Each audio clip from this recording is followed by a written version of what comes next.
nungguin ya.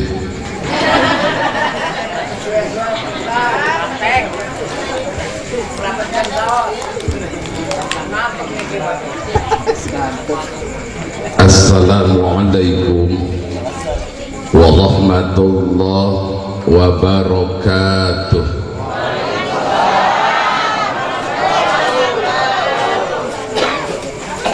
Kurang kompak.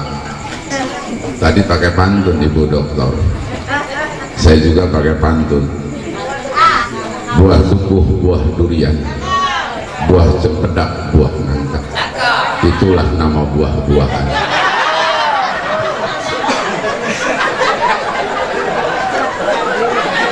Yang penting pantun ya. Bapak Ibu hadirin wal hadirat, wabil khusus para kiai, para sepuh dan bini sepuh, tokoh agama, tokoh masyarakat yang saya hormati. Mohon maaf pada kesempatan ini bila mana nanti di dalam penyampaian pengajian saya banyak salah hilaf, saya yang doib ilmu, fakir ilmu, sekali lagi mohon dibukakan pintu maaf yang seluas-luasnya. Niat saya di sini satu, idholus surur kepada kakak saya Kak Hanafi. Mudah-mudahan dengan hadirnya saya di tempat ini Kak Hanafi nggak ngarep-ngarep diamplopin sama saya. Kalau sebaliknya mah enggak. Tapi intinya saya nyeneng-nyeneng kakak saya supaya masyarakat tahu bahwasannya Kak Hanafi ini kakak sepupu saya. Alhamdulillah atas izin Allah, saya ini kalau diingat-ingat ini ceramah kedua di sini ya. Pernah dulu diundang. Alhamdulillah pada saat ini saya pun dapat hadir di kampung apa itu? Kelamaan sih nggak ngondang ya, jadi lupa akhirnya tuh. Nah ini Kampung Sukamulya. Hadirin wal hadirat rahimakumullah. Apa yang dikerjakan oleh Sohibil Hajat dalam rangka walimatul khitan ini adalah perintah Allah dan Rasulullah. Khitan ini produk lama, produk kuno yang masih eksis di zaman sekarang ini. Ada dua kejadian penting dalam hidup manusia. Pertama nikah, yang kedua khitan. Ini semua adalah produk lama. Khitan diwahyukan oleh Allah kepada Nabiullah Ibrahim alaihi salam, yang mana khitan ini adalah pernah dikerjakan oleh Nabi Ibrahim alaihissalam. Cuma perbedaannya, khitan di zaman Nabi Ibrahim dengan khitan di zaman Nabi Muhammad jauh. Di mana perbedaannya? Nabi Ibrahim diperintahkan oleh Allah khitan, wa huwa benu samanina sana. Nabi Ibrahim dihitan pada usia 80 tahun. Beda kan tuh?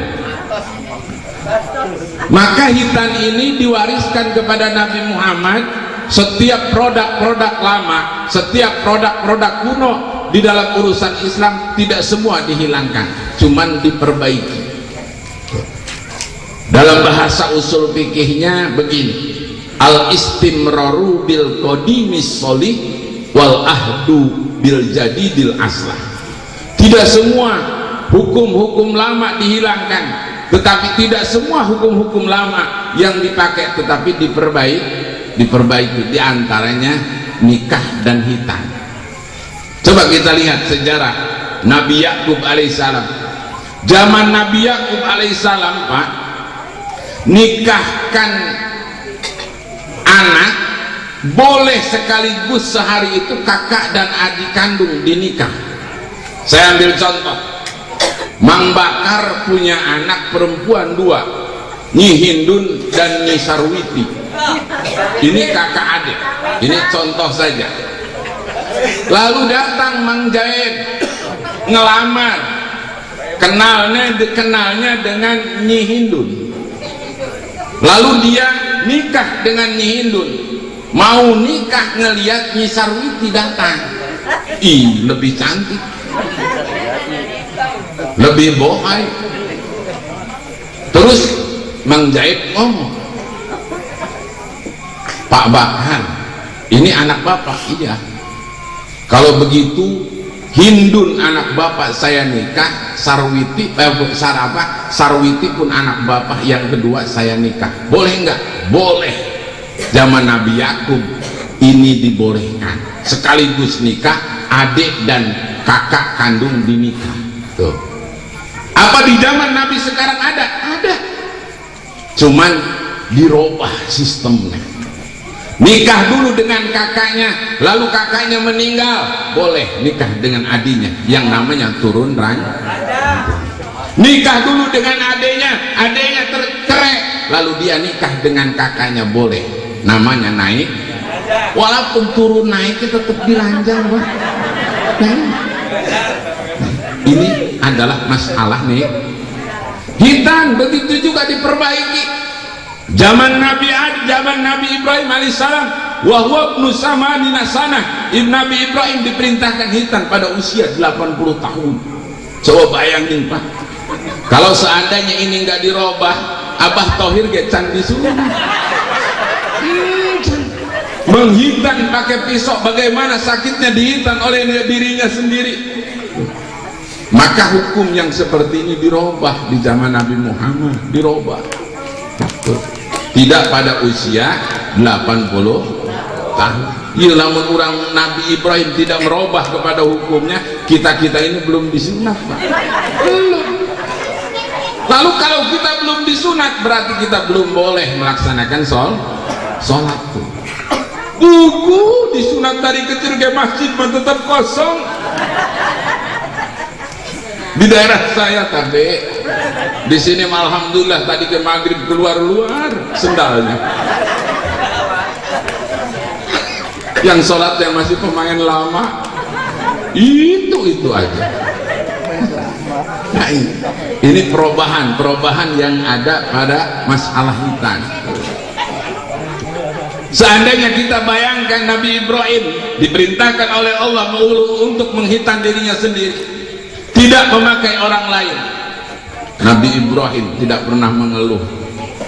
Nabi Ibrahim pergi ke dalam gua, lalu dia menghitan kemaluannya sendiri. Mana aneh ngejerit napa? Kurang kena seleting be ngejerit-jerit. Nah, maka perubahan ini dirubah di zaman Nabi Muhammad. Menurut usul fikih tadi adalah al-istimraru bil qadimi sholih wal ahdu bil jadidil aslah. Diperbaiki di zaman Nabi Muhammad. Kapan?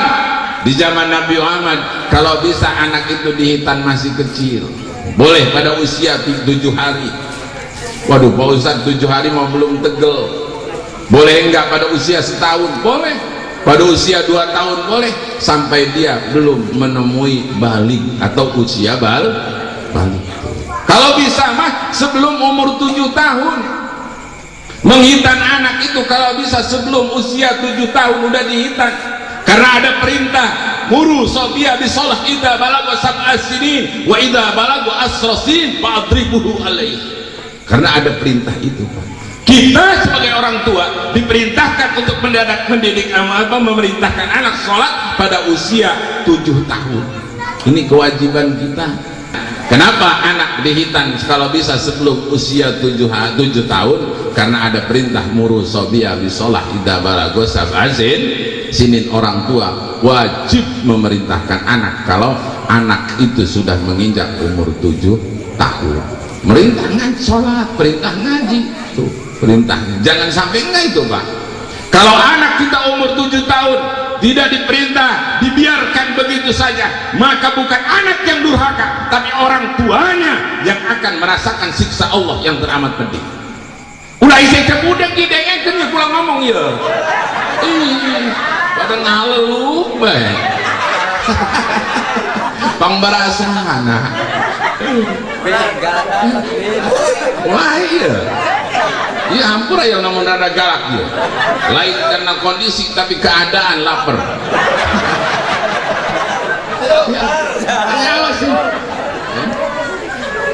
Wajib Pak diterima. Nah ini banyak perubahan-perubahan di zaman Nabi Ibrahim dengan zaman Nabi Muhammad. Perbedaannya masalah hitan ini apa? Hitan ini ada beberapa kaul yang mengatakan di dalam fikih, ada yang menghukumi wajib bagi laki-laki di hitan, ada yang menghukumi sunnah. Konsekuensinya hitan itu sebenarnya sunnah.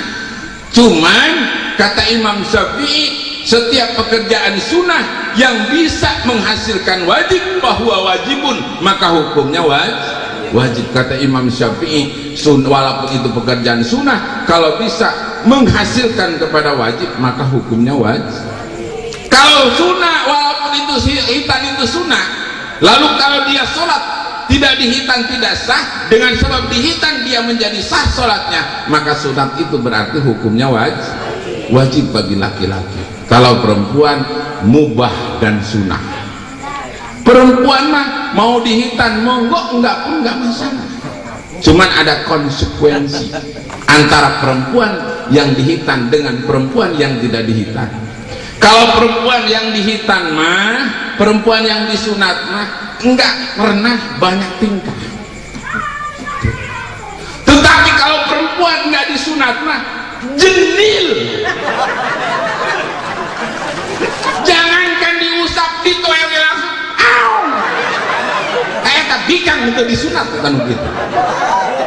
Mau naik motor jangan mau Karawang nangkel deh tapi disunat deh anak sahabat deh.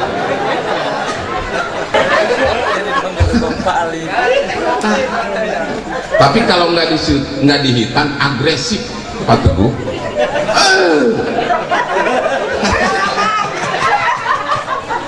Nah mantak dihitan sunahnya. Cuma cara menghitan perempuan mah sunahnya diem-diem, nggak boleh rame-rame. Cukup ibunya dengan bidan, ibu bapaknya dengan bidan, baheula mah dukun para aja. Cukup tuh berdua aja, nggak usah dirame-rame. Iya menyunat bikang ngundang pada narorongton pantes teh ibu dokter jaisin orang neunang dibetek-betek istrinya ngaji kosi gitu ya, jadi ibu dokter tadi kesegagah jasa. Kalau laki Pak Teguh itu sunnah dirame-ramein, ngundang tetangga, kumpulin ustad-ustad, kumpulin sesepuh, tokoh-tokoh masyarakat undang. Sedangkan dulu mah Pak orang Banten mah itu marhaba. Nah iya maka asli. Kenapa hebatnya laki-laki? Kenapa gagahnya laki-laki? Los kita periksa.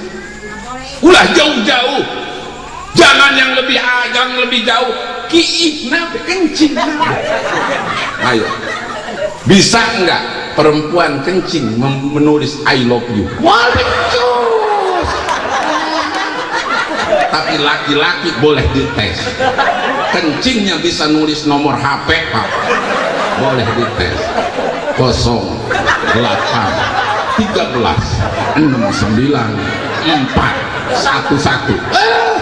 Coba bikang, coba teteh, nyiram kembang pasti, ngewer pasti. Ayo jak baik, jak betul. Tuh itulah hebatnya seorang laki-laki. Kalau perempuan itu kewajiban Pak, disayang dimanja, tugas suami. Perempuan senangnya disayang aja, kata ibu dokter tadi tuh, ibu aja tadi, bikang mah dibohongan geharan. Tolol.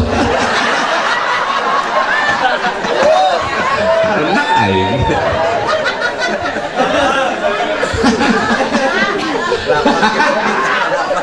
Astagfirullahaladzim. Tapi masya Allah ibu-ibu mah bener kata ibu aja, masya Allah. Saya mah sering ngoreksi kepada istri saya, jam 4 dia bangun langsung beres-beres, ngebersihin piring, ngebersihin bekas kopi suaminya, ngobrol semalaman, ngebuangin tai rokok segala macam, dibawa ke kamar mandi tuh, ditaruh tempat nyuci piring. Beres itu dia langsung ngedengar azan, ngebangunin suami, ngebangunin anak-anaknya. Masya Allah mulianya seorang ibu. Hebat memang seorang istri itu, pas seorang ibu-ibu. Terus dia sholat, beres sholat, nggak pernah dia ngurusin yang lain, langsung ngoprak, ngidupin kompor gas, segala macam, anak nasi dan lain sebagainya. Suaminya bangun pulang dari masjid, masya Allah langsung nyeduin kopi, konteng, dibawa ke depan suami. Beres nyiapin kopi, anaknya disiapin pakaian sekolah dan lain sebagainya, suaminya disiapin pakaian dan lain sebagainya, lalu disiapin sarapan untuk anak dan suaminya. Gampang dia mau makan, mikirin yang penting suaminya dan anak-anaknya dulu. Oh, ibu itu seorang istri hebat. Maka wajib kita suami ngalem istri, wajib. Walaupun istri itu kadang menekin, wajib. Itu seorang istri, masya Allah. Beres maghrib suaminya nonton TV, ngerokok, istrinya ngegosok pakaian. Datang waktu isya, langsung istrinya sholat isya, beres sholat isya, nidurin anak, baru anak tidur, salaki nangol. Karakter susuan anak, iya bapaknya datang minta disusuan si tolol. Apakah si istri ngeluh? Enggak pak, enggak. Sehingga sampai tidur suaminya baru bebas. Ya Allah. Maka kalau kita lihat konsep hukum yang sebenarnya bu, ibu-ibu itu ringan pekerjaannya, surga jaminannya. Konsep perempuan itu 3. Hiji, kewajiban nyuci piring itu pak bapak-bapak, kewajiban ngepel bapak-bapak, kewajiban nyari duit bapak-bapak, kewajiban masak bapak-bapak, kewajiban ngasuh anak bapak-bapak, kewajiban segala macam di rumah tangga itu bapak-bapak. Istri mah cuma 3, 1 sholat yang rajin, 2 puasa bulan Ramadan, 3 bakti ke suami, cuma 3 bu. Yang lainnya mah kewajiban suami tuh. Maka ibu-ibu ulah naik 3 baik sekolah. 1 sholat 5 waktu, 2 puasa bulan Ramadan, 3 bakti sama suami. Itu aja. Mulai nama tugas bapak-bapak, ngubah piring bapak-bapak. Iya betul. Kayak datang ke imam protes, cuman 3 tugas saya sama pak. Sekarang bapak cuci piring, bapak masak. Sebenarnya tugas ibu-ibu itu sudah surga. Cuman kata bapak, nek kumbah piring, masak nek. Istri wajib nurut.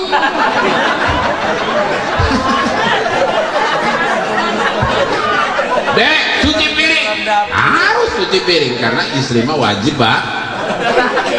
Dek, masak wajib karena wajib pak.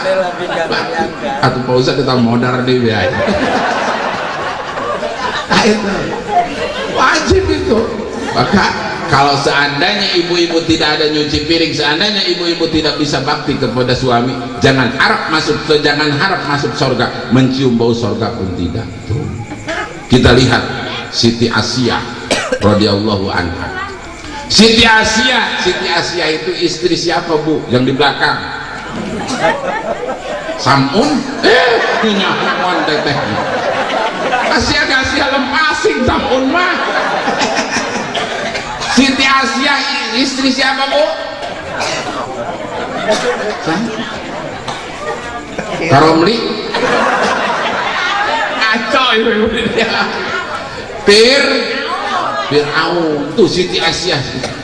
Walaupun itu Fir'aun bejat, walaupun Fir'aun itu jahat, tapi Siti Asyah punya kewajiban bakti ke suami. Apa yang diberikan oleh Allah? Istri yang bakti kepada suami, surga jaminannya. Maka boleh ibu-ibu ngelawan ke suami. Kalau seandainya suami udah nggak usah sholat lo mau gua jamin surga, boleh dilawan itu. Emang mamang kakak boga mamang tadi surga tuh.